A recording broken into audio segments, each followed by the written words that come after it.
कि दो स्टेशंस के बीच में गाड़ियाँ चल रही हैं, इनफैक्ट ट्रेन है, गाड़ी भी नहीं है, एक्सेलरेट्स फ्रॉम रेस्ट, तो इनिशियल वेलोसिटी तो ख़त्म हो गई, ज़ीरो हो गई, और क्या कि moves with constant velocity and finally retards.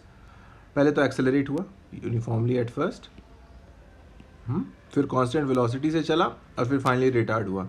सोचेंगे तो ग्राफ इसका ऐसा होगा। कौन सा ग्राफ? Velocity time graph.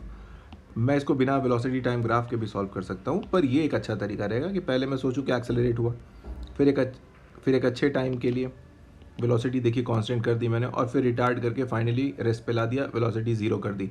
ये एक अच्छा तरीका। दूसरा तरीका एम्पेरिकली मैथमेटिकली इसको सॉल्व करने का तरीका है कि मैं बोलूँ कि S1 क्या चला, तो S1 चला हाफ AT², क्योंकि UT तो ज़ीरो है, ठीक है। इसको मैं ऐसे भी लिख सकता हूँ कि हाफ इंटू AT जो कि वेलोसिटी होती है इंटू T, और वेलोसिटी इन्होंने मैक्सिमम दे रखी है, यहाँ देखिए 60 किलोमीटर पर आवर इसकी बेस्ट वेलोसिटी हुई थी, इस ग्राफ पे यहाँ होगा 60, तो क्या मैं इसको 60 टाइम्स T/2 भी कह सकता हूँ? यस, ये है डिस्टेंस 1, और डिस्टेंस 2 वो 60 किलोमीटर पर आवर की स्पीड से मान लो 8 सेकेंड्स के लिए चला, है ना, या 8T के लिए चला। अगर ये टाइम T है तो दूसरा टाइम 8T होगा, तो 60 इंटू 8T, यानी कि distance covered in the second interval is 480T।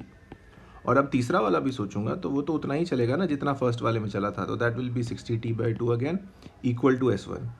तो अगर हम बात करें कि यहाँ क्या मांगा है, देखिए एवरेज स्पीड मांगा है, तो अगर मैं बात करूँ कि average speed over the whole journey will be total distance. Total distance के नाम पे आपके पास ये तीनों हैं, और टोटल टाइम के नाम पे पहले T, फिर 8T, और लास्ट में भी रेशियो 1 है तो लास्ट में भी T ही होगा, नॉट 8T। ओके, अब बस कुछ करना नहीं है आपको, बस ये तीनों टर्म्स जोड़ देने हैं, यानी कि 30T plus 480T plus 30T upon T के टर्म्स में यहाँ पे 10T आ जाएगा, है ना। क्लियरली इट इज़ 540T/10T, तो the answer is 54 kilometre per hour, a very simple answer.